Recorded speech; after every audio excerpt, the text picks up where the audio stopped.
ਰੋਜ਼ਾਨਾ ਲੋਕਨਾਥ ਟੀਵੀ ਦੇਖ ਰਹੇ ਹੋ ਤੁਸੀਂ ਤੇ ਮੈਂ ਹਾਂ ਸੁਖਵਿੰਦਰ ਸਿੰਘ ਸਿੱਧੂ। ਪ੍ਰੋਗਰਾਮ ਦੇ ਵਿੱਚ ਗੱਲਬਾਤ ਕਰਾਂਗੇ ਪੰਜਾਬ ਦੀਆਂ ਕੁਝ ਵੱਡੀਆਂ ਤੇ ਅਹਿਮ ਖਬਰਾਂ ਤੇ। ਸਭ ਤੋਂ ਪਹਿਲਾਂ ਗੱਲਬਾਤ ਕਰਾਂਗੇ ਕਿ ਕੈਪਟਨ ਅਮਰਿੰਦਰ ਸਿੰਘ ਦਿਨੋਂ ਦਿਨ ਹੁਣ ਕਸੂਤੇ ਘਿਰਦੇ ਜਾ ਰਹੇ ਨੇ।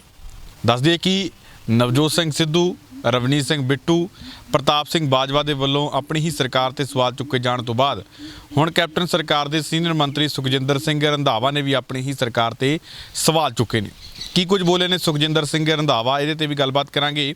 ਉਸ ਤੋਂ ਬਾਅਦ ਗੱਲਬਾਤ ਕਰਾਂਗੇ ਕਿ ਭਗਵੰਤ ਮਾਨ ਦੇ ਵੱਲੋਂ ਇੱਕ ਵੀਡੀਓ ਪਾ ਕੇ ਜਾਣਕਾਰੀ ਕੀਤੀ ਗਈ ਹੈ, ਜਿਹਦੇ ਵਿੱਚ ਭਗਵੰਤ ਮਾਨ ਦੇ ਮੁਤਾਬਿਕ ਜਿਹੜੇ ਕੁੰਵਰ ਵਿਜੇ ਪ੍ਰਤਾਪ ਨੇ ਉਹਨਾਂ ਦੇ ਵੱਲੋਂ ਚਿੱਠੀ ਲਿਖੀ ਗਈ ਹੈ DGP ਨੂੰ ਕਿ ਜਿਹੜੇ ਗਵਾਹ ਨੇ ਮੇਰੀ ਰਿਪੋਰਟ ਦੇ ਵਿੱਚ ਉਹਨਾਂ ਨੂੰ ਅਕਾਲੀ ਦਲ ਅਤੇ ਸ਼੍ਰੋਮਣੀ ਕਮੇਟੀ ਦੇ ਕੁਝ ਨੁਮਾਇੰਦਿਆਂ ਦੇ ਵੱਲੋਂ ਜਿਹੜਾ ਉਹਨਾਂ ਨੂੰ ਧਮਕਾਇਆ ਜਾ ਰਿਹਾ। ਤਾਂ ਭਗਵੰਤ ਮਾਨ ਨੇ ਸਵਾਲ ਚੁੱਕੇ ਨੇ ਕਿ ਜੇਕਰ ਪੰਜਾਬ ਸਰਕਾਰ ਉਹਨਾਂ ਦੀ ਰਿਪੋਰਟ ਨੂੰ ਸਹੀ ਤਰੀਕੇ ਨਾਲ ਡਿਫੈਂਡ ਨਹੀਂ ਕਰ ਸਕੀ ਤਾਂ ਉਹਨਾਂ ਦੇ ਜਿਹੜੇ ਗਵਾਹ ਨੇ ਉਹਦੇ ਵਿੱਚ ਉਹਨਾਂ ਨੂੰ ਹੀ ਸੁਰੱਖਿਆ ਦਿੱਤੀ ਜਾਵੇ, ਉਹ ਤਾਂ ਜੋ ਉਹ ਆਪਣੇ ਆਪ ਨੂੰ ਸੁਰੱਖਿਅਤ ਮਹਿਸੂਸ ਕਰ ਸਕਣ। ਹੋਰ ਕੀ ਕੁਝ ਵੱਡੇ ਖੁਲਾਸੇ ਕੀਤੇ ਨੇ ਆਪਣੀ ਚਿੱਠੀ ਦੇ ਵਿੱਚ ਕੁੰਵਰ ਵਿਜੇ ਪ੍ਰਤਾਪ ਨੇ, ਇਸ ਬਾਰੇ ਗੱਲਬਾਤ ਕਰਾਂਗੇ। ਤੇ ਖਬਰਾਂ ਦੇ ਉੱਪਰ ਵਿਚਾਰ ਚਰਚਾ ਲਈ ਮੇਰੇ ਨਾਲ ਮੌਜੂਦ ਰਹਿਣਗੇ ਸਾਡੇ ਡਾਕਟਰ ਭੀਮਿੰਦਰ ਜੀ। ਸਭ ਤੋਂ ਪਹਿਲਾਂ ਉਹਨਾਂ ਦਾ ਸਵਾਗਤ ਕਰ ਲੈਂਦੇ ਹਾਂ। ਡਾਕਟਰ ਸਾਹਿਬ ਸਵਾਗਤ ਹੈ ਰੋਜ਼ਾਨਾ ਲੋਕਨਾਥ ਟੀਵੀ। ਬਹੁਤ ਬਹੁਤ ਸ਼ੁਕਰੀਆ, ਮਿਹਰਬਾਨੀ ਸੁਖਵਿੰਦਰ ਜੀ, ਧੰਨਵਾਦ। ਡਾਕਟਰ ਸਾਹਿਬ ਸਭ ਤੋਂ ਪਹਿਲਾਂ ਆਪਾਂ ਗੱਲਬਾਤ ਕਰੀਏ ਕਿ ਪਹਿਲਾਂ ਰਵਨੀਤ ਸਿੰਘ ਬਿੱਟੂ, ਨਵਜੋਤ ਸਿੰਘ ਸਿੱਧੂ ਤੇ ਪ੍ਰਤਾਪ ਸਿੰਘ ਬਾਜਵਾ ਤੇ ਹੁਣ ਸੁਖਜਿੰਦਰ ਸਿੰਘ ਰੰਧਾਵਾ ਦੇ ਵੱਲੋਂ ਆਪਣੀ ਹੀ ਸਰਕਾਰ ਦੇ ਉੱਪਰ ਸਵਾਲ ਚੁੱਕੇ ਜਾ ਰਹੇ ਨੇ। ਕੈਪਟਨ ਅਮਰਿੰਦਰ ਸਿੰਘ ਦਿਨੋਂ ਦਿਨ ਆਪਣੀ ਹੀ ਜਿਹੜੇ ਵਾਅਦੇ ਕੀਤੇ ਹੋਏ ਸੀਗੇ ਉਹਨਾਂ ਨੂੰ ਲੈ ਕੇ ਆਪਣੇ ਹੀ ਜਿਹੜੇ ਸਰਕਾਰ ਦੇ ਬੰਦਿਆਂ ਦੇ ਕੋਲੋਂ ਜਿਹੜਾ ਇੱਕ ਸਾਹਮਣਾ ਕਰਨਾ ਪੈ ਰਿਹਾ ਉਹਨਾਂ ਨੂੰ ਮੁਸ਼ਕਿਲਾਂ ਦਾ, ਤਾਂ ਜੋ ਉਹ ਸਵਾਲ ਚੁੱਕ ਰਹੇ ਨੇ। ਕਿਵੇਂ ਦੇਖਦੇ ਹੋ ਕਿ ਹੁਣ ਜਿਸ ਤਰੀਕੇ ਨਾਲ ਕੈਪਟਨ ਅਮਰਿੰਦਰ ਸਿੰਘ ਦੀ ਆਪਣੀ ਹੀ ਪਾਰਟੀ ਦੇ ਅੰਦਰ ਕਾਫੀ ਵੱਡੇ ਪੱਧਰ ਤੇ ਬਗਾਵਤ ਹੋਣੀ ਸ਼ੁਰੂ ਹੋ ਗਈ? ਸੁਖਵਿੰਦਰ ਜੀ, ਜਦੋਂ ਅਸੀਂ ਕੈਪਟਨ ਸਾਹਿਬ ਦੇ ਪਿਛਲੇ 4 ਸਾਲ ਵੇਖਦੇ ਹਾਂ, ਬੇਸ਼ੱਕ ਕੈਪਟਨ ਸਾਹਿਬ ਕਹਿ ਰਹੇ ਨੇ ਕਿ ਮੈਂ 85% ਵਾਅਦੇ ਆਪਣੇ ਪੂਰੇ ਕਰ ਚੁੱਕੇ ਹਾਂ। ਲਗਾਤਾਰ ਉਹ ਅਖਬਾਰਾਂ ਦੇ ਰਾਹੀਂ ਜਾਂ ਆਪਣੀਆਂ ਵੀਡੀਓਜ਼ ਦੇ ਰਾਹੀਂ ਲੋਕਾਂ ਨੂੰ ਦੱਸ ਰਹੇ ਨੇ ਔਰ ਆਪਣੀ ਐਡਸ ਵਗੈਰਾ ਜਿਹੜੀ ਹੈ ਆਪਣੀ ਮਸ਼ਹੂਰੀ ਆਪਣੀ ਵੱਖ-ਵੱਖ ਚੈਨਲਾਂ 'ਤੇ ਲਗਾਤਾਰ ਆ ਰਹੀ ਹੈ। ਔਰ ਤੁਸੀਂ ਦੇਖੋਗੇ ਕਿ ਪਿਛਲੇ 4 ਸਾਲਾਂ ਤੋਂ ਲਗਾਤਾਰ ਕਾਂਗਰਸ ਦੇ ਵਿੱਚੋਂ ਆਪਾਂ ਨੂੰ ਪਤਾ ਹੈ ਕਿ ਜਦੋਂ ਇਹਨਾਂ ਦੇ ਲਗਭਗ 2 ਕੁ ਮਹੀਨੇ ਹਜੇ ਹੋਏ ਸੀਗੇ ਸਰਕਾਰ ਬਣੀ ਨੂੰ, ਉਦੋਂ ਹੀ ਸਵਾਲ ਲੋਕਾਂ ਨੇ ਚੁੱਕਣੇ ਸ਼ੁਰੂ ਕੀਤੇ ਔਰ ਖ਼ਾਸ ਤੌਰ 'ਤੇ ਵਿਦਨ ਪਾਰਟੀ ਦੇ ਵਿੱਚੋਂ ਹੀ MLA ਸਾਹਿਬਾਨ ਔਰ ਮੰਤਰੀ ਸਾਹਿਬਾਨ ਨੇ ਇਹਨਾਂ ਦੇ ਉੱਤੇ ਸਵਾਲੀਆ ਨਿਸ਼ਾਨ ਲਾਉਣੇ ਸ਼ੁਰੂ ਕਰਤੇ। ਖਾਸ ਤੌਰ 'ਤੇ ਡਰੱਗ ਮਾਫੀ ਦੀ ਤੁਸੀਂ ਗੱਲ ਕੀਤੀ ਹੈ, ਉਹਦੇ ਵਿੱਚ ਘਿਰਦੇ ਨਜ਼ਰ ਆਏ ਸੀਗੇ ਕਿਸੇ ਵੇਲੇ ਕੈਪਟਨ ਸਾਹਿਬ। ਉਸ ਤੋਂ ਬਾਅਦ ਬਹੁਤ ਸਾਰੇ ਵਾਅਦੇ, ਜਿਵੇਂ ਆਪਾਂ ਨੂੰ ਪਤਾ ਹੈ ਕਿ ਸ਼੍ਰੀ ਗੁਟਕਾ ਸਾਹਿਬ ਨੂੰ ਹੱਥ 'ਚ ਫੜ ਕੇ ਉਹਨਾਂ ਨੇ ਨਸ਼ਿਆਂ ਦਾ ਲੱਕ ਤੋੜਨ ਦੀ ਗੱਲ ਕੀਤੀ ਸੀਗੀ, ਕਿਸਾਨਾਂ ਦਾ ਕਰਜ਼ਾ ਮਾਫੀ ਦੀ ਗੱਲ ਕੀਤੀ ਸੀਗੀ ਔਰ ਇਸ ਤੋਂ ਇਲਾਵਾ 2500 ਬੁਢਾਪਾ ਪੈਨਸ਼ਨ ਦੀ ਗੱਲ ਕੀਤੀ ਸੀਗੀ। ਪਤਾ ਨਹੀਂ ਕਿੰਨੇ ਕੁ ਵਾਅਦੇ ਇਹਨਾਂ ਤੋਂ ਕਰਵਾਏ ਗਏ ਸੀਗੇ ਔਰ ਪ੍ਰਸ਼ਾਂਤ ਕਿਸ਼ੋਰ ਜੀ ਤੋਂ ਉਹਨਾਂ ਨੂੰ ਪਤਾ ਹੈ ਕਿ ਉਹਨਾਂ ਨੂੰ ਵੀ ਉਹਨਾਂ ਨੇ ਆਪਣਾ ਹੁਣ ਮੰਤਰੀ ਵੀ ਬਣਾਇਆ ਔਰ ਲਗਾਤਾਰ ਉਹ ਨਵੀਂ ਇਹਨਾਂ ਦੀ ਪਾਰੀ ਖਿਡਾਉਣ ਦੀ ਉਹਨਾਂ ਨੂੰ ਕੋਸ਼ਿਸ਼ ਦੇ ਵਿੱਚ ਲੱਗੇ ਹੋਏ ਨੇ ਪ੍ਰਸ਼ਾਂਤ ਜੀ। ਇਹ ਹੁਣ ਆਪਾਂ ਨੂੰ ਪਤਾ ਹੈ ਕਿ ਇਸ ਵੇਲੇ ਬਹੁਤ ਵੱਡੇ ਚੈਲੰਜਸ ਜਿਹੜੇ ਨੇ ਕੈਪਟਨ ਸਾਹਿਬ ਦੇ ਉੱਤੇ ਨੇ। ਜਿਵੇਂ ਤੁਸੀਂ ਇਸ਼ਾਰਾ ਕੀਤਾ ਹੈ ਕਿ ਕਿਸੇ ਵੇਲੇ ਨਵਜੋਤ ਸਿੰਘ ਸਿੱਧੂ ਜਿਹੜੇ ਨੇ ਆਪਾਂ ਨੂੰ ਪਤਾ ਹੈ ਕਿ ਲਗਾਤਾਰ ਉਹ ਇਕੱਲੇ ਇਸ ਮੁੱਦੇ 'ਤੇ ਨਹੀਂ, ਬਰਗਾੜੀ ਕਾਂਡ ਦੇ ਉੱਤੇ ਨਹੀਂ, ਲਗਾਤਾਰ ਜਿੰਨੇ ਵੀ ਮੁੱਦੇ ਮੈਨੂੰ ਲੱਗਦਾ ਕਿ ਨਵਜੋਤ ਸਿੰਘ ਸਿੱਧੂ ਹੋਰਾਂ ਨੇ ਚੁੱਕੇ ਨੇ ਪਿਛਲੇ 4 ਸਾਲਾਂ ਦੇ ਦੌਰਾਨ, ਉਹਨੇ ਕਿਸੇ ਹੋਰ ਮੰਤਰੀ ਨੇ ਜਾਂ ਹੋਰ ਕਿਸੇ MLA ਸਾਹਿਬਾਨ ਨੇ ਨਹੀਂ ਚੁੱਕੇ। ਉਹਦੇ ਬਾਅਦ ਰਵਨੀਤ ਬਿੱਟੂ ਦੀ ਤੁਸੀਂ ਗੱਲ ਕੀਤੀ ਹੈ ਔਰ ਪਿੱਛੇ ਜੇ ਰੰਧਾਵਾ ਸਾਹਿਬ ਜਿਹੜੇ ਕਿ ਖੁਦ ਮੰਤਰੀ ਨੇ ਔਰ ਜਦੋਂ ਤੁਹਾਡੇ ਸਰਕਾਰ ਦੇ ਮੰਤਰੀ ਹੀ ਸਵਾਲ ਚੁੱਕਣੇ ਸ਼ੁਰੂ ਕਰ ਦੇਣ, ਇਹਦਾ ਮਤਲਬ ਤੁਹਾਡੀ ਪਾਰਟੀ ਦੇ ਵਿੱਚ ਤੁਹਾਡੀ ਜਿਹੜੀ ਸੱਤਾ ਨੂੰ ਚੈਲੰਜ ਹੋਣ ਦੀਆਂ ਸੰਭਾਵਨਾਵਾਂ ਅਗਲੇ ਦਿਨਾਂ ਜਿਹਦੇ ਵਿੱਚ ਨਜ਼ਰ ਆ ਰਹੀਆਂ ਨੇ। ਔਰ ਜੇ ਆਪਾਂ ਥੋੜ੍ਹਾ ਜਿਹਾ ਹੋਰ ਪਿੱਛੇ ਜਾਈਏ ਤਾਂ ਦੁੱਲੋ ਸਾਹਿਬ ਦੇ ਵੱਲੋਂ ਔਰ ਪ੍ਰਤਾਪ ਸਿੰਘ ਬਾਜਵਾ ਗਰੁੱਪ ਵੱਲੋਂ ਲਗਾਤਾਰ ਜਦੋਂ ਨਸ਼ਿਆਂ ਦਾ ਮੁੱਦਾ ਚੱਲ ਰਿਹਾ ਸੀਗਾ ਔਰ ਆਪਾਂ ਨੂੰ ਪਤਾ ਹੈ ਕਿ ਜਿਹੜੇ ਕਾਂਗਰਸੀ ਕੁਝ ਜਿਹੜੇ ਸੀਗੇ ਉਹਦੇ 'ਚ ਇਨਵੋਲਵ ਹੁੰਦੇ ਨਜ਼ਰ ਆ ਰਹੇ ਸੀਗੇ ਔਰ ਪ੍ਰਤਾਪ ਸਿੰਘ ਬਾਜਵਾ ਨੇ ਲਗਾਤਾਰ ਕਈ ਮਹੀਨੇ ਉਹ ਜਿਹੜਾ ਸੀਗਾ ਮੁਹਿੰਮ ਛੇੜੀ ਰੱਖੀ ਔਰ ਕੈਪਟਨ ਸਾਹਿਬ ਨੂੰ ਚੈਲੰਜ ਕੀਤਾ। ਸੋ ਕਹਿਣ ਦਾ ਮਤਲਬ ਇਹ ਦੱਸਣ ਦਾ ਇਹੀ ਮੀਨਿੰਗ ਹੈ ਕਿ ਇਸ ਵੇਲੇ ਭਾਵੇਂ ਕੈਪਟਨ ਸਾਹਿਬ ਨੂੰ ਇਹ ਲੱਗਦਾ ਕਿ ਮੈਂ ਆਉਣ ਵਾਲੇ ਜਿਹੜੇ ਅਗਲੇ 5 ਸਾਲ ਹੋਣਗੇ ਉਹਦੇ ਲਈ ਮੈਂ ਤਿਆਰੀਆਂ ਵਿੱਢ ਰਿਹਾ, ਤਿਆਰੀਆਂ ਸ਼ੁਰੂ ਕਰ ਰਹੇ ਹਾਂ, ਪਰ ਕਿਤੇ ਨਾ ਕਿਤੇ ਜਿਹੜੀ ਬਰਗਾੜੀ ਵਾਲੀ ਜਿਹੜੀ ਘਟਨਾ ਵਾਪਰੀ ਹੈ ਔਰ ਉਹਦਾ ਜਿਹੜਾ ਖਮਿਆਜਾ ਕਿਸੇ ਵੇਲੇ ਬਾਦਲਾਂ ਨੂੰ ਔਰ ਅਕਾਲੀ ਦਲ ਨੂੰ ਭੁਗਤਣਾ ਪਿਆ ਸੀਗਾ। ਆਪਾਂ ਨੂੰ ਪਤਾ ਕਿ ਪਿਛਲੇ ਲਗਭਗ 100 ਸਾਲ ਦੀ ਪਾਰਟੀ ਬਣੀ ਹੋਈ 3ਜੇ ਨੰਬਰ 'ਤੇ ਆ ਗਈ ਸੀ ਉਸ ਕਾਂਡ ਦੇ ਕਰਕੇ। ਉਸ ਕਾਂਡ ਦਾ ਬੜਾ ਵੱਡਾ ਰੋਲ ਸੀਗਾ ਉਸ ਹਾਰ ਦੇ ਵਿੱਚ। ਸੋ ਤੁਸੀਂ ਦੇਖੋਗੇ ਕਿ ਲਗਾਤਾਰ ਕੈਪਟਨ ਸਾਹਿਬ ਜਦੋਂ ਹੁਣ ਉਹਨਾਂ ਨੂੰ ਕਿਹਾ ਗਿਆ, ਪ੍ਰੈਸ਼ਰ ਸੀਗਾ ਕਿ ਦੁੱਧ ਦਾ ਦੁੱਧ ਪਾਣੀ ਦਾ ਪਾਣੀ ਕਰਨ ਦਾ, ਪਰ ਆਪਾਂ ਨੂੰ ਪਤਾ ਹੈ ਕਿ ਇਹਦੇ ਵਿੱਚ ਜੋ ਪਿਛਲੇ ਦਿਨਾਂ ਦੇ ਵਿੱਚ ਘਟਨਾਵਾਂ ਵਾਪਰੀਆਂ ਨੇ ਔਰ ਸਿੱਟ ਦੀ ਜਿਹੜੀ ਰਿਪੋਰਟ ਹੈ ਉਹਨੂੰ ਰੱਦ ਕਰਾਉਣ ਤੱਕ ਜਿਹੜੀ ਹੈਗੀ ਹੈ ਗੱਲ ਚਲੀ ਗਈ ਹੈ। ਸੋ ਉੱਥੋਂ ਜ਼ਾਹਿਰ ਹੈ ਕਿ ਮੈਨੂੰ ਲੱਗਦਾ ਕਿ ਜਿਹੜੀਆਂ ਦੋਨੋਂ ਧਿਰਾਂ ਨੇ, ਅਕਾਲੀ ਦਲ ਔਰ ਕਾਂਗਰਸ ਦੀਆਂ ਜਿਹੜੀਆਂ ਧਿਰਾਂ ਨੇ, ਉਹ ਕਿਤੇ ਨਾ ਕਿਤੇ ਮਿਲੀਆਂ ਨਜ਼ਰ ਆ ਰਹੀਆਂ ਨੇ ਔਰ ਉਹਦਾ ਖਮਿਆਜਾ ਕੈਪਟਨ ਸਾਹਿਬ ਨੂੰ ਭੁਗਤਣਾ ਪੈ ਸਕਦਾ ਹੈ। ਔਰ ਇਹੀ ਕਾਰਨ ਹੈ ਕਿ ਇਸ ਚੀਜ਼ ਨੂੰ ਦੇਖਦੇ ਹੋਏ ਲਗਾਤਾਰ ਪ੍ਰੈਸ਼ਰ ਜਿਹੜਾ ਹੈਗਾ ਕੈਪਟਨ ਸਾਹਿਬ ਦੇ ਉੱਤੇ ਬਣਾਇਆ ਜਾ ਰਿਹਾ ਹੈ। ਕਿਸੇ ਵੇਲੇ ਬਿੱਟੂ ਨੇ ਬਣਾਇਆ ਜੀ। ਭੀਮਿੰਦਰ ਜੀ, ਕਿਵੇਂ ਲੱਗਦਾ ਜਿਸ ਤਰੀਕੇ ਦੇ ਨਾਲ ਬਗਾਵਤ ਉੱਠਣੀ ਸ਼ੁਰੂ ਹੋ ਗਈ ਆ ਆਪਣੀ ਹੀ ਪਾਰਟੀ ਦੇ ਅੰਦਰ, ਆਪਣੀ ਹੀ ਸਰਕਾਰ ਦੇ ਖਿਲਾਫ ਵਾਅਦਾ ਖਿਲਾਫੀ ਦੇ ਜਿਹੜੇ ਇਲਜ਼ਾਮ ਲਗਾਉਣੇ ਜਿਹੜੇ ਸ਼ੁਰੂ ਕਰ ਦਿੱਤੇ ਗਏ ਨੇ। ਕੈਪਟਨ ਅਮਰਿੰਦਰ ਸਿੰਘ ਨੂੰ ਜਿਹੜਾ ਵਾਰ-ਵਾਰ, ਚਾਹੇ ਉਹ ਮੰਤਰੀ ਹੋਣ ਚਾਹੇ ਐਮਐਲਏ ਹੁਣ, ਕੈਪਟਨ ਅਮਰਿੰਦਰ ਸਿੰਘ ਦਾ ਨਾਮ ਲੈ ਕੇ ਇਹ ਗੱਲ ਕਹਿ ਰਹੇ ਨੇ ਕਿ ਆਪਾਂ ਕੁਝ ਕਰੀਏ, 6 ਮਹੀਨੇ ਰਹਿ ਗਏ ਨਹੀਂ ਤਾਂ ਪਿੰਡਾਂ 'ਚ ਵੜਨਾ ਔਖਾ ਹੋ ਜੂ। ਕਿਵੇਂ ਦੇਖਦੇ ਹੋ? ਜੇਕਰ ਪਹਿਲਾਂ ਤਾਂ ਸਿਰਫ ਲੋਕ ਸਵਾਲ ਚੁੱਕਦੇ ਸੀ, ਵਿਰੋਧੀ ਸਵਾਲ ਚੁੱਕਦੇ ਸੀ, ਪਰ ਕੈਪਟਨ ਅਮਰਿੰਦਰ ਸਿੰਘ ਕਹਿੰਦੇ ਕਿ ਮੈਂ 86% ਵਾਅਦੇ ਪੂਰੇ ਕਰ ਚੁੱਕਿਆ। ਹੁਣ ਉਹਨਾਂ ਦੀ ਆਪਣੀ ਹੀ ਸਰਕਾਰ ਦੇ ਜਿਹੜੇ ਨੁਮਾਇੰਦੇ ਸਵਾਲ ਚੱਕਣੇ ਸ਼ੁਰੂ ਕਰ ਦਿੱਤੇ ਨੇ। ਕਿਤੇ ਨਾ ਕਿਤੇ ਹਾਈ ਕਮਾਂਡ ਦੇ ਕੋਲੇ ਵੀ ਇਹ ਖਬਰਾਂ ਪਹੁੰਚਦੀਆਂ ਹੋਣਗੀਆਂ ਕਿ ਕੈਪਟਨ ਅਮਰਿੰਦਰ ਸਿੰਘ ਦਾ ਲੋਕਾਂ ਨੇ ਤਾਂ ਜਿਹੜਾ ਵਾਅਦਾ ਖਿਲਾਫੀ ਦੇ ਇਲਜ਼ਾਮ ਲਗਾਉਣੇ ਸੀ, ਪਰ ਜੇਕਰ ਸਾਡੀ ਪਾਰਟੀ ਦੇ ਲੀਡਰ ਹੀ ਸਾਡੇ ਮੁੱਖ ਮੰਤਰੀ ਦੇ ਸਵਾਲ ਚੁੱਕ ਰਹੇ ਨੇ ਤਾਂ ਕਿਤੇ ਨਾ ਕਿਤੇ ਕੋਈ ਗੱਲ ਤਾਂ ਹੈ, ਦਾਲ ਜਿਹੜੀ ਕਿਤੇ ਨਾ ਕਿਤੇ ਕਾਲੀ ਤਾਂ ਹੈ। ਕੀ ਲੱਗਦਾ ਹੈ ਕਿ ਇਹਦਾ ਨੁਕਸਾਨ ਕੈਪਟਨ ਅਮਰਿੰਦਰ ਸਿੰਘ ਨੂੰ ਆਉਣ ਵਾਲੀਆਂ 2022 ਦੀਆਂ ਵਿਧਾਨ ਸਭਾ ਚੋਣਾਂ ਦੇ ਅੰਦਰ ਹੋ ਸਕਦਾ ਹੈ, ਜੋ ਕਿ ਪਹੁੰਚਾਉਣ ਦੀ ਕੋਸ਼ਿਸ਼ ਦੇ ਵਿੱਚ ਵੀ ਨੇ ਬਾਜਵਾ ਅਤੇ ਨਵਜੋਤ ਸਿੰਘ ਸਿੱਧੂ? ਕੀ ਲੱਗਦਾ ਕਿ ਇੱਕ ਵਾਰੀ ਫਿਰ ਸੋਚਣ ਨੂੰ ਮਜਬੂਰ ਹੋ ਜਾਣਗੇ? ਬੇਸ਼ੱਕ ਹੁਣ ਉਹ ਇਹੀ ਗੱਲ ਕਹਿ ਰਹੇ ਨੇ ਹਾਈ ਕਮਾਨ ਕਿ ਮੁੱਖ ਮੰਤਰੀ ਦਾ ਚਿਹਰਾ ਕੈਪਟਨ ਅਮਰਿੰਦਰ ਸਿੰਘ ਹੀ ਹੋਣਗੇ। ਕੀ ਲੱਗਦਾ ਕਿ 2022 ਦੇ ਵਿੱਚ ਜਿਸ ਤਰੀਕੇ ਦੇ ਇਲਜ਼ਾਮ ਲੱਗਣੇ ਸ਼ੁਰੂ ਹੋ ਗਏ ਆ ਕਿ ਸੋਚਣ ਲਈ ਮਜਬੂਰ ਹੋ ਜਾਣਗੇ ਕੈਪਟਨ ਜਾਂ ਕੋਈ ਹੋਰ? ਸੁਖਵਿੰਦਰ ਜੀ, ਜਦੋਂ ਇੱਦਾਂ ਦੇ ਸਵਾਲ ਪੈਦਾ ਹੁੰਦੇ ਨੇ ਤਾਂ ਕਿਤੇ ਨਾ ਕਿਤੇ ਜਾ ਕੇ ਵਿਦਿਨ ਜਿਹੜੀ ਹੈਗੀ ਹੈ ਪਾਰਟੀ ਦੀ ਵੀ ਪ੍ਰੋਬਲਮ ਹੈ, ਕਿਉਂਕਿ ਆਪਾਂ ਨੂੰ ਪਤਾ ਹੈ ਕਿ ਨੈਸ਼ਨਲ ਲੈਵਲ 'ਤੇ ਪਾਰਟੀ ਜਿਹੜੀ ਹੈਗੀ ਹੈ ਬਹੁਤ ਪਿੱਛੇ ਚਲੀ ਗਈ ਹੈ। ਮੈਨੂੰ ਲੱਗਦਾ ਕਿ ਪਿਛਲੇ ਲਗਭਗ ਜਦੋਂ 1885 ਤੋਂ ਬਾਅਦ ਆਪਾਂ 2021 ਤੱਕ ਆਉਂਦੇ ਹਾਂ, ਕਾਂਗਰਸ ਦੀ ਜੇ ਪੋਜੀਸ਼ਨ ਦੇਖੀ ਹੈ ਇਸ ਵੇਲੇ, ਨਹੀਂ 1885 'ਚ ਇਹਦੀ ਹੋਂਦ 'ਚ ਆਈ ਸੀਗੀ ਕਾਂਗਰਸ, ਔਰ ਅੱਜ ਜੇ 2021 ਦੀ ਆਪਾਂ ਜਦੋਂ ਗੱਲ ਕਰਦੇ ਹਾਂ ਤਾਂ ਤੁਸੀਂ ਇਹਦੇ ਵਿੱਚ ਸਭ ਤੋਂ ਮਾੜੀ ਜਿਹੜੀ ਪੋਜੀਸ਼ਨ ਹੈ ਉਹ ਇਸ ਵੇਲੇ ਵਾਪਰੀ ਹੈ। ਪਿਛਲੇ ਖਾਸ ਤੌਰ 'ਤੇ 7-8 ਸਾਲਾਂ ਤੋਂ, ਜਦੋਂ ਤੋਂ ਬੀਜੇਪੀ ਸੱਤਾ ਦੇ ਵਿੱਚ ਆਈ ਹੈ, ਉਦੋਂ ਤੋਂ ਲੈ ਕੇ ਅੱਜ ਤੱਕ ਜਿਹੜੀ ਹੈਗੀ ਹੈ ਵਿਰੋਧੀ ਧਿਰ ਤੱਕ ਦਾ ਜਿਹੜਾ ਹੈਗਾ ਇਹਦੇ ਤੋਂ ਖੋਏ ਜਾਣਾ ਸੈਂਟਰਲ ਲੈਵਲ 'ਤੇ, ਇਹ ਆਪਣੇ ਆਪ 'ਚ ਇੱਕ ਬਹੁਤ ਵੱਡਾ ਸਵਾਲ ਪੈਦਾ ਕਰਦਾ ਹੈ। ਔਰ ਜਦੋਂ ਤੁਸੀਂ ਸਟੇਟਾਂ ਦੀ ਗੱਲ ਕਰਦੇ ਆ ਤਾਂ ਆਪਾਂ ਨੂੰ ਪਤਾ ਹੈ ਕਿ ਵੱਖ-ਵੱਖ ਸਟੇਟਾਂ ਦੇ ਵਿੱਚ ਇਸ ਵੇਲੇ ਕਾਂਗਰਸ ਦੀ ਜਿਹੜੀ ਹੈਗੀ ਹੈ ਬਹੁਤ ਮਾੜੀ ਪੇਤਲੀ ਪੋਜੀਸ਼ਨ ਹੈ। ਔਰ ਜਦੋਂ ਤੱਕ ਆਪਾਂ ਪੰਜਾਬ 'ਤੇ ਪਹੁੰਚਦੇ ਹਾਂ ਤਾਂ ਆਪਾਂ ਨੂੰ ਪਤਾ ਹੈ ਕਿ ਪੰਜਾਬ ਦੇ ਵਿੱਚ ਬਹੁਤ ਸਾਰੇ ਜਿਹੜੇ ਸਮੱਸਿਆਵਾਂ ਪੈਦਾ ਹੋ ਚੁੱਕੀਆਂ ਨੇ ਔਰ ਲੋਕਾਂ ਨੇ ਦੇਖਿਆ ਸੀ ਕਿ ਸ਼ਾਇਦ 2002 ਤੋਂ ਲੈ ਕੇ 7 ਵਾਲੀ ਜਿਹੜੀ ਪਾਰੀ ਕੈਪਟਨ ਸਾਹਿਬ ਨੇ ਖੇਡੀ ਸੀਗੀ ਔਰ ਜਿੱਤੇ ਸੀਗੇ, ਮੁੱਖ ਮੰਤਰੀ ਬਣੇ ਸੀਗੇ, ਲੋਕਾਂ ਨੂੰ ਲੱਗਦਾ ਸੀ ਕਿ ਸ਼ਾਇਦ ਉਸੇ ਤਰ੍ਹਾਂ ਦੇ ਮੁੱਖ ਮੰਤਰੀ ਹੋਣਗੇ, ਲੋਕਾਂ 'ਚ ਜਾਣਗੇ, ਲੋਕਾਂ ਨੂੰ ਮਿਲਣਗੇ, ਪੰਜਾਬ ਦੇ ਭਲੇ ਦੇ ਲਈ ਸੋਚਣਗੇ। ਪਰ ਹੋਇਆ ਕਿ ਇਹਨਾਂ 4 ਸਾਲਾਂ ਦੇ ਵਿੱਚ, ਪਿਛਲਾ ਜਿਹੜਾ 4 ਸਾਲ ਨੇ ਔਰ ਦੂਸਰੀ ਪਾਰੀ ਕੈਪਟਨ ਸਾਹਿਬ ਦੀ ਹੈ, ਇਹਦੇ ਵਿੱਚ ਉਹ ਗੱਲ ਨਹੀਂ ਬਣ ਸਕੀ ਜਿਹੜੀ ਇਹਨਾਂ ਦੀ ਪਾਰੀ ਦੀ 2002 ਔਰ 7 ਵਾਲੀ ਪਾਰੀ ਦੀ ਜੋ ਇਹਨਾਂ ਨੇ ਖੇਡੀ ਸੀਗੀ। ਸੋ ਲੋਕਾਂ ਦਾ ਜਦੋਂ ਤੁਲਨਾਤਮਕ ਅਧਿਐਨ ਜਦੋਂ ਲੋਕ ਕਰਦੇ ਨੇ, ਲੋਕ ਤਾਂ ਸੋਚਦੇ ਨੇ ਕਿ ਇਹ ਹੁਣ ਜਿਹੜੀ ਪਾਰੀ ਹੈ ਬਿਲਕੁਲ ਫਲॉप ਹੋ ਚੁੱਕੀ ਹੈ। ਜਿਵੇਂ ਆਪਾਂ ਨੂੰ ਪਤਾ ਹੈ ਕਿ ਕੋਈ ਵੀ ਵਾਅਦਾ ਅਜੇ ਤੱਕ ਪੂਰਾ ਨਹੀਂ ਹੋਇਆ। ਉਹਦਾ ਕਾਰਨ ਇਹੀ ਹੈ ਸੁਖਵਿੰਦਰ ਜੀ ਕਿ ਤੁਹਾਨੂੰ ਵਾਅਦੇ ਪੂਰੇ ਕਰਨ ਦੇ ਲਈ ਲੋਕਾਂ 'ਚ ਵਿਚਰਨਾ ਪੈਂਦਾ ਹੈ। ਜੇ ਤੁਸੀਂ ਚਾਹੋਗੇ ਕਿ ਮੈਂ ਬਿਨਾਂ ਲੋਕਾਂ ਦੇ ਵਿੱਚ ਵਿਚਰੇ ਪਾਰਟੀ ਨੂੰ ਕੰਟਰੋਲ 'ਚ ਕਰ ਲਾਂਗਾ, ਪਾਰਟੀ ਨੂੰ ਇਕੱਠਾ ਕਰ ਲਾਂਗਾ, ਵਲੰਟੀਅਰ ਨੂੰ ਇਕੱਠਾ ਕਰ ਲਾਂਗਾ, ਆਪਣੇ ਲੀਡਰ ਸਾਹਿਬਾਨ ਨੂੰ ਇਕੱਠਾ ਕਰ ਲਾਂਗਾ,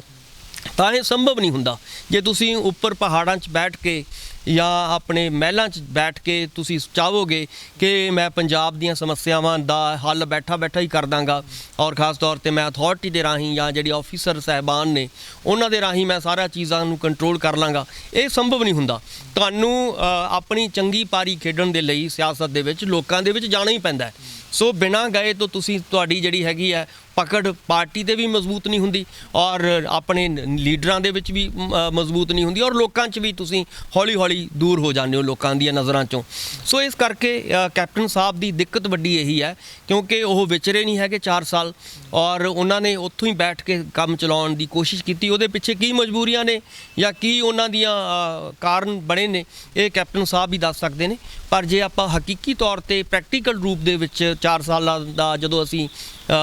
ਪੜਚੋਲ ਕਰਦੇ ਹਾਂ ਤਾਂ ਸਾਨੂੰ ਇਹੀ ਨਜ਼ਰ ਆ ਰਿਹਾ ਕਿ ਕੈਪਟਨ ਸਾਹਿਬ ਬਿਲਕੁਲ ਬੁਰੀ ਤਰ੍ਹਾਂ, ਮੈਨੂੰ ਲੱਗਦਾ ਕਿ ਅੱਜ ਤੱਕ ਜਿੰਨੇ ਵੀ ਮੁੱਖ ਮੰਤਰੀ ਆਏ ਨੇ ਹੁਣ ਤੱਕ ਦੇ ਪੰਜਾਬ ਦੇ, ਉਹਨਾਂ 'ਚੋਂ ਸਭ ਤੋਂ ਨਾਕਾਮ ਜਿਹੜੇ ਮੁੱਖ ਮੰਤਰੀ ਆਪਾਂ ਕਹਿ ਸਕਦੇ ਹਾਂ ਕਿ ਇਹਨਾਂ 4 ਸਾਲਾਂ 'ਚ ਸਾਨੂੰ ਕੈਪਟਨ ਸਾਹਿਬ ਦਿਖਾਈ ਦਿੱਤੇ ਨੇ। ਸੋ ਇਹੀ ਕਾਰਨ ਹੈ ਕਿ ਵੱਖ-ਵੱਖ ਆਵਾਜ਼ਾਂ ਉੱਠ ਰਹੀਆਂ ਨੇ ਔਰ ਛੋਟੇ ਤੋਂ ਛੋਟੇ ਐਮਐਲਏ ਤੋਂ ਲੈ ਕੇ ਲੀਡਰ ਤੱਕ, ਈਵਨ ਲੋਕ ਸਭਾ ਹਾਈ ਕਮਾਂਡ ਸੋਚਣ ਲਈ ਮਜਬੂਰ ਹੋ ਜੂਗੀ ਲੱਗਦਾ 2022 ਦੇ ਵਿੱਚ। ਮੈਂ ਇਹੀ ਕਹਿਣਾ ਕਿ ਇਸ ਵੇਲੇ ਕਾਂਗਰਸ ਦੀ ਜਿਹੜੀ ਹਾਈ ਕਮਾਂਡ ਹੈ ਨਾ ਬਹੁਤ ਵੀਕ ਹੈ, ਬਹੁਤ ਕਮਜ਼ੋਰ ਹੋ ਚੁੱਕੀ ਹੈ। ਮੈਂ ਇਹੀ ਜਿਹੜੀ ਗੱਲ ਆਪਣੀ ਸ਼ੁਰੂ ਕੀਤੀ ਸੀ ਇਸੇ ਲਈ ਮੈਂ ਸ਼ੁਰੂ ਕੀਤੀ ਸੀ ਕਿ ਹਾਈ ਕਮਾਂਡ ਦੇ ਵਿੱਚ ਆਪਣੀ ਕੋਈ ਉਹਦੀ ਰੀੜ੍ਹ ਦੀ ਹੱਡੀ ਜ਼ਿੰਦਾ ਨਹੀਂ ਹੈ, ਉਹ ਬਚੀ ਨਹੀਂ ਹੈ ਕਿਉਂਕਿ ਹਾਈ ਕਮਾਂਡ ਇਸ ਵੇਲੇ ਕੌਣ ਹੈ? ਰਾਹੁਲ ਜੀ ਨੇ ਜਾਂ ਪ੍ਰਿੰਕਾ ਜੀ ਨੇ, ਮੇਨ ਤਾਂ ਬੰਦੇ ਉਹ ਨੇ। ਬਾਕੀ ਉਹਦੇ ਵਿੱਚ ਵੀ ਆਪਾਂ ਨੂੰ ਪਤਾ ਕਿ ਬਹੁਤ ਸਾਰੇ ਸੈਂਟਰਲ ਲੈਵਲ ਦੀ ਜਿਹੜੀ ਲੀਡਰਸ਼ਿਪ ਹੈ ਇਹਨਾਂ ਦੀ ਫੁੱਟਾਂ ਪਈਆਂ ਨੇ ਕਿਉਂਕਿ ਸੱਤਾ ਤੋਂ ਬਾਹਰ ਨੇ ਲਗਾਤਾਰ। ਸੋ ਇਸ ਕਰਕੇ ਹਾਈ ਕਮਾਂਡ ਕੋਈ ਜਿਹੜਾ ਠੋਸ ਫੈਸਲਾ ਨਹੀਂ ਲਏਗੀ। ਇਸੇ ਕਰਕੇ ਜਿਹੜੀ ਹੈਗੀ ਆ ਤੁਸੀਂ ਦੇਖੋਗੇ ਕਿ ਇੱਕ ਅਨਾਰਕੀ ਵਾਲੀ ਗੱਲ ਜਿਹੜੀ ਕਾਂਗਰਸ ਦੇ ਵਿੱਚ ਸਾਨੂੰ ਇਸ ਵੇਲੇ ਦਿਖਾਈ ਦੇ ਰਹੀ ਹੈ ਔਰ ਆਪਾ ਧਾਪੀ ਪਈ ਹੋਈ ਹੈ। ਹਰ ਤਰ੍ਹਾਂ ਦਾ ਲੀਡਰ ਆਪਣੇ ਆਪ ਨੂੰ ਜਿਹੜਾ ਹੈਗਾ ਵੱਡਾ ਸਮਝ ਰਿਹਾ ਹੈ ਔਰ ਆਪਣੇ ਤੌਰ ਤੇ ਬਿਆਨਬਾਜ਼ੀ ਜਿਹੜੀ ਹੈਗੀ ਹੈ ਹੋ ਰਹੀ ਹੈ ਔਰ ਅਨੁਸ਼ਾਸਨ ਦਾ ਜਿਹੜਾ ਕੋਈ ਵੀ ਆਪਾਂ ਨੂੰ ਕਿਸੇ ਵੀ ਕਿਸਮ ਦਾ ਅਨੁਸ਼ਾਸਨ ਡਿਸਪਲਿਨ ਜਿਹੜਾ ਪਾਰਟੀ ਦੇ ਵਿੱਚ ਜ਼ਰੂਰੀ ਹੁੰਦਾ ਉਹ ਕਿਤੇ ਨਾ ਕਿਤੇ ਦਿਖਾਈ ਨਹੀਂ ਦੇ ਰਿਹਾ। ਸੋ ਉਹ ਕਾਰਨ ਇਹੀ ਹੈ ਕਿਉਂਕਿ ਕੈਪਟਨ ਸਾਹਿਬ ਨੂੰ ਲੱਗਦਾ ਹੈ ਕਿ ਜੇ ਤੁੱਕਾ ਲੱਗ ਗਿਆ ਅਗਲੇ ਵਾਰੀ ਉਹ ਵੀ ਬਹੁਤ ਵਧੀਆ, ਜੇ ਨਾ ਲੱਗਿਆ ਤਾਂ ਉਹਨਾਂ ਨੇ ਪਹਿਲਾਂ ਹੀ ਕਿਹਾ ਸੀਗਾ ਕਿ ਮੇਰੀ ਤਾਂ ਇਹ ਆਖਰੀ ਪਾਰੀ ਹੈ। ਸੋ ਉੱਥੇ ਇਸ ਵੇਲੇ ਕਾਂਗਰਸ ਬਹੁਤ ਕਸੂਤੇ ਇੱਕ ਸਿਸਟਮ ਦੇ ਵਿੱਚ ਫਸੀ ਹੋਈ ਹੈ। ਸੁਖਿੰਦਰ ਜੀ, ਤਾਂ ਅਗਲੀ ਖਬਰ ਦੀ ਗੱਲਬਾਤ ਕਰੀਏ ਤੇ ਕੁੰਵਰ ਵਿਜੇ ਪ੍ਰਤਾਪ ਦੇ ਮਾਮਲੇ ਦੇ ਵਿੱਚ ਇੱਕ ਵੀਡੀਓ ਪਾਈ ਗਈ ਭਗਵੰਤ ਮਾਨ ਦੇ ਵੱਲੋਂ ਜਿਹਦੇ ਵਿੱਚ ਉਹਨਾਂ ਨੇ ਕਿਹਾ ਗਿਆ ਕਿ ਕੁੰਵਰ ਵਿਜੇ ਪ੍ਰਤਾਪ ਨੇ ਡੀਜੀਪੀ ਨੂੰ ਚਿੱਠੀ ਲਿਖੀ ਹੈ ਕਿ ਜਿਹੜੇ ਮੇਰੀ ਜਾਂਚ ਰਿਪੋਰਟ ਦੇ ਵਿੱਚ ਲੋਕ ਗਵਾਹ ਸੀ ਉਹਨਾਂ ਨੂੰ ਧਮਕਾਇਆ ਜਿਹੜਾ ਜਾ ਰਿਹਾ ਸ਼੍ਰੋਮਣੀ ਕਮੇਟੀ ਦੇ ਕੁਝ ਨੁਮਾਇੰਦਿਆਂ ਦੇ ਵੱਲੋਂ ਤੇ ਸ਼੍ਰੋਮਣੀ ਅਕਾਲੀ ਦਲ ਦੇ ਵੱਲੋਂ। ਕਿਵੇਂ ਦੇਖਦੇ ਹੋ ਕਿ ਜਿਸ ਤਰੀਕੇ ਦੇ ਭਗਵੰਤ ਮਾਨ ਦੇ ਵੱਲੋਂ ਸਵਾਲ ਚੁੱਕੇ ਗਏ ਆ ਕਿ ਤੁਸੀਂ ਗਵਾਹਾਂ ਨੂੰ ਹੀ ਜਿਹੜੀ ਸੁਰੱਖਿਆ ਦੇ ਦਿਓ, ਡਿਫੈਂਡ ਤੇ ਤੁਸੀਂ ਜਾਂਚ ਰਿਪੋਰਟ ਨੂੰ ਨਹੀਂ ਕਰ ਸਕੇ, ਪਰ ਉੱਥੇ ਸਵਾਲ ਇਹ ਵੀ ਉੱਠਦਾ ਹੈ ਕਿ ਗਵਾਹੀ ਦੇਣ ਵਾਲੇ ਲੋਕਾਂ ਨੂੰ ਧਮਕੀਆਂ ਕਿਉਂ? ਜੇਕਰ ਕੁੰਵਰ ਵਿਜੇ ਪ੍ਰਤਾਪ ਦੀ ਗੱਲ ਸੱਚੀ ਹੈ, ਭਗਵੰਤ ਮਾਨ ਦੀ ਗੱਲ ਸੱਚੀ ਹੈ, ਤਾਂ ਫਿਰ ਅਕਾਲੀ ਦਲ ਕਿਉਂ ਧਮਕਾ ਰਿਹਾ ਲੋਕਾਂ ਨੂੰ? ਸੁਖਿੰਦਰ ਜੀ, ਜਦੋਂ ਇੱਦਾਂ ਦੀਆਂ ਕਮੇਟੀਆਂ ਬਣਦੀਆਂ ਜਾਂ ਇੱਦਾਂ ਦੇ ਕੇਸ ਹੁੰਦੇ ਨੇ ਤਾਂ ਉਹਦੇ ਵਿੱਚ ਕਿਉਂਕਿ ਅਦਾਲਤ ਨੇ ਤਾਂ ਜੋ ਤੁਹਾਡੇ ਕੋਲੇ ਤੱਥ ਨੇ, ਫੈਕਟਸ ਨੇ ਜਾਂ ਤੁਹਾਡੇ ਗਵਾਹ ਨੇ, ਉਹਨਾਂ ਦੇ ਆਧਾਰ 'ਤੇ ਆਪਣੇ ਫੈਸਲੇ ਕਰਨੇ ਹੁੰਦੇ ਨੇ ਔਰ ਜਿਹੜੇ ਵੀ ਤੱਥ ਪੈਦਾ ਹੁੰਦੇ ਨੇ ਉਹ ਗਵਾਹਾਂ ਦੇ ਰਾਹੀਂ ਹੁੰਦੇ ਨੇ ਔਰ ਜੇ ਮੇਨ ਗਵਾਹ ਹੀ ਤੁਹਾਡੇ ਮੁਕਰਾ ਦਿੱਤੇ ਜਾਣ, ਜੇ ਗਵਾਹਾਂ ਨੂੰ ਹੀ ਇੱਧਰ ਉੱਧਰ ਕਰਤਾ ਤਾਂ ਇਹਦਾ ਮਤਲਬ ਹੈ ਕਿ ਕੇਸ ਨੂੰ ਤੁਸੀਂ ਬਿਲਕੁਲ ਦੂਜੇ ਦੇ ਪੱਖ 'ਚ ਕਰ ਰਹੇ ਹੋ। ਸੋ ਇਸ ਕਰਕੇ ਭਗਵੰਤ ਮਾਨ ਜੀ ਦਾ ਕਹਿਣਾ ਇਹ ਬਿਲਕੁਲ ਦਰੁਸਤ ਹੈ ਕਿ ਇਸ ਵੇਲੇ ਬਹੁਤ ਵੱਡੀ ਲੋੜ ਹੈ ਉਹਨਾਂ ਗਵਾਹਾਂ ਨੂੰ ਪ੍ਰੋਟੈਕਟ ਕਰਨ ਦੀ, ਉਹਨਾਂ ਨੂੰ ਸੁਰੱਖਿਅਤ ਰੱਖਣ ਦੀ, ਕਿਉਂਕਿ ਉਹਨਾਂ ਦੀ ਜਾਨ ਮਾਲ ਨੂੰ ਵੀ ਖਤਰਾ ਹੋ ਸਕਦਾ ਹੈ। ਬਿਲਕੁਲ ਗੱਲ ਸਹੀ ਹੈ ਔਰ ਆਪਾਂ ਨੂੰ ਪਤਾ ਹੈ ਕਿ ਇਹ ਜਿਹੜਾ ਕੇਸ ਹੈ ਖਾਸ ਤੌਰ 'ਤੇ ਜਿਹੜਾ ਬਰਗਾੜੀ ਕਾਂਡ ਜਾਂ ਕੋਟਕਪੂਰਾ ਗੋਲੀ ਕਾਂਡ ਦੀ ਗੱਲ ਕਰ ਰਹੇ ਹਾਂ ਤਾਂ ਇਹ ਕੇਸ ਪੰਜਾਬ ਦੇ ਲਈ ਔਰ ਸਿੱਖ ਕੌਮ ਦੇ ਲਈ ਬਹੁਤ ਅਹਿਮੀਅਤ ਰੱਖਦਾ ਹੈ ਔਰ ਇਹਦੇ ਵਿੱਚ ਜਿਹੜੇ ਗਵਾਹ ਨੇ ਉਹਨਾਂ ਦੀ ਜਿਹੜੀ ਹੈਗੀ ਹੈ ਭਾਗੀਦਾਰੀ ਉਹ ਬਹੁਤ ਮਾਇਨੇ ਰੱਖਦੀ ਸੀਗੀ ਔਰ ਉਹਨਾਂ ਦੀ ਕਿਉਂਕਿ ਪਿਛਲੇ ਦਿਨਾਂ ਦੇ ਵਿੱਚ ਲਗਾਤਾਰ ਉਹ ਜਿਹੜੀ ਸਿੱਟ ਬਣਾਈ ਗਈ ਔਰ ਕੁੰਵਰ ਵਿਜੇ ਪ੍ਰਤਾਪ ਸਿੰਘ ਔਰ ਪਿਛਲੇ 3 ਸਾਲਾਂ ਤੋਂ ਬਹੁਤ ਮਿਹਨਤ ਦੇ ਨਾਲ ਔਰ ਬਹੁਤ ਇਮਾਨਦਾਰੀ ਦੇ ਨਾਲ ਉਹਨਾਂ ਨੇ ਦੁੱਧ ਦਾ ਦੁੱਧ ਪਾਣੀ ਦਾ ਪਾਣੀ ਕਰਨ ਦੀ ਕੋਸ਼ਿਸ਼ ਕੀਤੀ। ਪਰ ਹੋਇਆ ਕਿ ਅਖੀਰ ਨੂੰ ਕਿ ਉਹ ਜਿਹੜੇ ਨੇ ਆਪਾਂ ਨੂੰ ਪਤਾ ਹੈ ਕਿ ਪ੍ਰੈਸ਼ਰ ਇੰਨਾ ਬਣਿਆ ਜਾਂ ਇੱਦਾਂ ਬਣਾ ਦਿੱਤਾ ਗਿਆ ਔਰ ਉਹਦੇ ਵਿੱਚ ਉਹ ਪੂਰੀ ਦੀ ਪੂਰੀ ਰਿਪੋਰਟ ਨੂੰ ਰੱਦ ਕਰਨ ਦੀ ਨੌਬਤ ਆਈ ਔਰ ਉਹਦਾ ਨਤੀਜਾ ਇਹੀ ਹੋਇਆ ਕਿ ਕਾਂਗਰਸ ਦੇ ਵਿੱਚ ਬਗਾਵਤਾਂ ਸ਼ੁਰੂ ਹੋਈਆਂ ਔਰ ਇੱਥੋਂ ਤੱਕ ਕਿ ਜਿਹੜੀ ਅਕਾਲੀ ਦਲ ਦੀ ਗੱਲ ਹੈ ਉਹ ਆਪਾਂ ਨੂੰ ਪਤਾ ਹੈ ਕਿ ਬਹੁਤ ਖੁਸ਼ ਨਜ਼ਰ ਆਇਆ ਔਰ ਉਹਦਾ ਕਾਰਨ ਇਹੀ ਲੱਗਦਾ ਸੀਗਾ ਕਿ ਉਹ ਦਿਖਾਉਣ ਦੀ ਕੋਸ਼ਿਸ਼ ਕਰ ਰਿਹਾ ਸੀ ਅਕਾਲੀ ਦਲ ਕਿ ਅਸੀਂ ਤਾਂ ਜੋ ਕਹਿੰਦੇ ਸੀ ਉਹ ਕਰਕੇ ਦਿਖਾਤਾ ਔਰ ਅਦਾਲਤ ਵੀ ਇਹ ਗੱਲ ਮੰਨਣ ਨੂੰ ਤਿਆਰ ਬੈਠੀ ਹੈ। ਸੋ ਮੇਰਾ ਕਹਿਣ ਦਾ ਮਤਲਬ ਹੈ ਕਿ ਇਹ ਜਿਹੜੀ ਮਿਲੀ ਭੁਗਤ ਦੇ ਨਾਲ ਸਾਰਾ ਕੁਝ ਹੋਇਆ ਕਾਂਗਰਸ ਔਰ ਅਕਾਲੀ ਦਲ ਦੀ ਜਿਹੜੇ ਉੱਪਰਲੀ ਲੀਡਰਸ਼ਿਪ ਹੈ ਉਹਦੇ ਕਾਰਨ ਜਿਹੜੇ ਥੱਲੇ ਵਾਲੇ ਗਵਾਹ ਨੇ ਉਹਨਾਂ ਦੀਆਂ ਉਹ ਸਮੱਸਿਆਵਾਂ ਜ਼ਿਆਦਾ ਵੱਧ ਗਈਆਂ ਨੇ, ਕਿਉਂਕਿ ਇੱਕ ਪਾਸੇ ਤੁਹਾਡੀ ਰਿਪੋਰਟ ਵੀ ਪਬਲਿਕ ਹੋ ਚੁੱਕੀ ਹੈ ਔਰ ਲੋਕਾਂ ਨੂੰ ਪਤਾ ਲੱਗ ਚੁੱਕਿਆ ਕਿ ਕਿਹੜੇ ਕਿਹੜੇ ਗਵਾਹ ਬਣੇ ਨੇ, ਕਿਹੜੇ ਕਿਹੜੇ ਲੋਕਾਂ ਨੇ ਕੀ ਗੱਲ ਕਹੀਆਂ ਨੇ। ਔਰ ਦੂਜੇ ਪਾਸੇ ਕਿਉਂਕਿ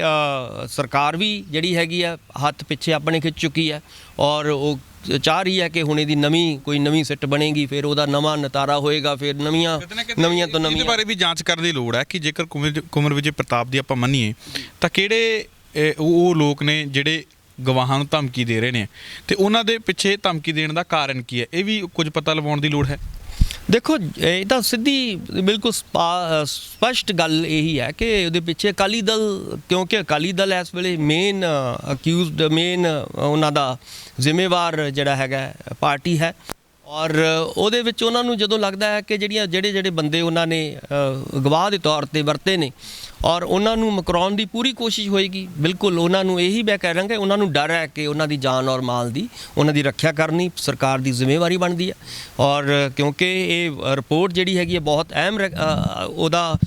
22 ਦੇ ਵਿੱਚ ਜਿਹੜੀਆਂ ਚੋਣਾਂ ਹੋਣਗੀਆਂ ਉਹਦੇ ਵਿੱਚ ਵੱਡਾ ਰੋਲ ਹੋਏਗਾ ਇਸ ਰਿਪੋਰਟ ਦਾ ਔਰ ਇਸ ਰਿਪੋਰਟ ਦੇ ਵਿੱਚ ਆਏ ਲੋਕਾਂ ਦਾ ਬਹੁਤ ਜਿਹੜਾ ਹੈਗਾ ਉਹਨਾਂ ਦੇ ਉੱਤੇ ਲੋਕਾਂ ਦੇ ਪ੍ਰਸ਼ਨ ਚਿੰਨ੍ਹ ਜਿਹੜੇ ਨੇ ਉਹ ਜ਼ਰੂਰ ਲੱਗਣਗੇ ਔਰ ਉਹਨਾਂ ਦੇ ਨਾਮ ਜਿਨ੍ਹਾਂ ਦੇ ਨਾਮ ਆਏ ਨੇ ਜਾਂ ਜਿਨ੍ਹਾਂ ਦੇ ਨਾਮ ਆਉਣੇ ਬਣਦੇ ਸੀਗੇ ਉਹਨਾਂ ਦੇ ਉੱਤੇ ਵੀ ਜਿਹੜਾ ਹੈਗਾ ਬਹੁਤ ਸਾਰੇ ਸਵਾਲੀਆ ਨਿਸ਼ਾਨ ਜਿਹੜੇ ਨੇ ਆਉਣ ਵਾਲੇ ਦਿਨਾਂ ਦੇ ਵਿੱਚ ਲੱਗ ਸਕਦੇ ਨੇ। ਸੋ ਮੇਰਾ ਕਹਿਣ ਦਾ ਮਤਲਬ ਇਹ ਹੈ ਕਿ ਕੁੰਵਰ ਵਿਜੇ ਪ੍ਰਤਾਪ ਹੋਰਾਂ ਨੇ ਤਾਂ ਬਹੁਤ ਇਮਾਨਦਾਰੀ ਦੇ ਨਾਲ ਕੋਸ਼ਿਸ਼ ਕੀਤੀ ਆਪਣੇ ਵੱਲੋਂ, ਪਰ ਸਰਕਾਰ ਦੀ ਜਿਹੜੀ ਨੀਤ ਔਰ ਨੀਤੀ ਜਿਹੜੀ ਹੈਗੀ ਆ ਉਹ ਕਿਤੇ ਇਹਦੇ ਵਿੱਚ ਵਧੀਆ ਤਰੀਕੇ ਦੇ ਨਾਲ ਦਿਖਾਈ ਨਹੀਂ ਦੇ ਰਹੀ। ਇਹੀ ਕਾਰਨ ਹੈ ਕਿ ਭਗਵੰਤ ਮਾਨ ਜੀ ਲਗਾਤਾਰ ਇਹ ਸਵਾਲ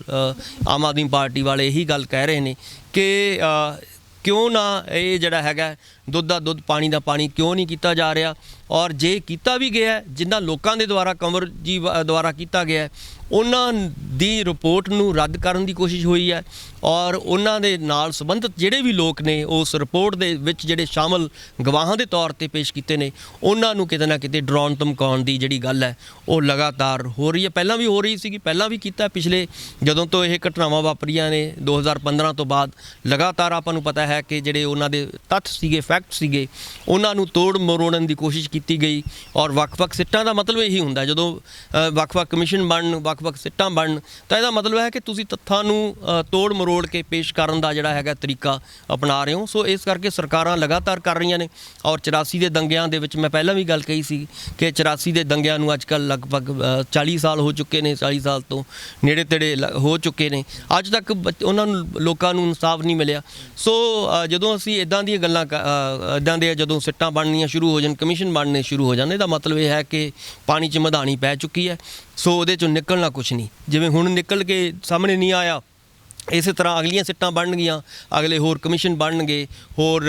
ਤਫਤੀਸ਼ਾਂ ਹੋਣਗੀਆਂ, ਪਰ ਅਖੀਰ ਨੂੰ ਕੁਝ ਨਹੀਂ ਨਿਕਲੇਗਾ। ਜੀ ਸੁਖਵਿੰਦਰ ਜੀ, ਗੱਲਬਾਤ ਬਹੁਤ ਬਹੁਤ ਸ਼ੁਕਰੀਆ, ਮਿਹਰਬਾਨੀ। ਇਹ ਸਨ ਡਾਕਟਰ ਭੀਮਿੰਦਰ ਸਿੰਘ ਜੀ ਜਿਨ੍ਹਾਂ ਦੇ ਵੱਲੋਂ ਇਹਨਾਂ ਅਹਿਮ ਖਬਰਾਂ ਦੇ ਉੱਪਰ ਸਾਡੇ ਨਾਲ ਗੱਲਬਾਤ ਕੀਤੀ ਗਈ। ਉਮੀਦ ਕਰਦੇ ਹਾਂ ਕਿ ਡਾਕਟਰ ਭੀਮਿੰਦਰ ਸਿੰਘ ਜੀ ਉਹਨਾਂ ਦੇ ਤੁਹਾਨੂੰ ਵਿਚਾਰ ਜ਼ਰੂਰ ਪਸੰਦ ਆਏ ਹੋਣਗੇ।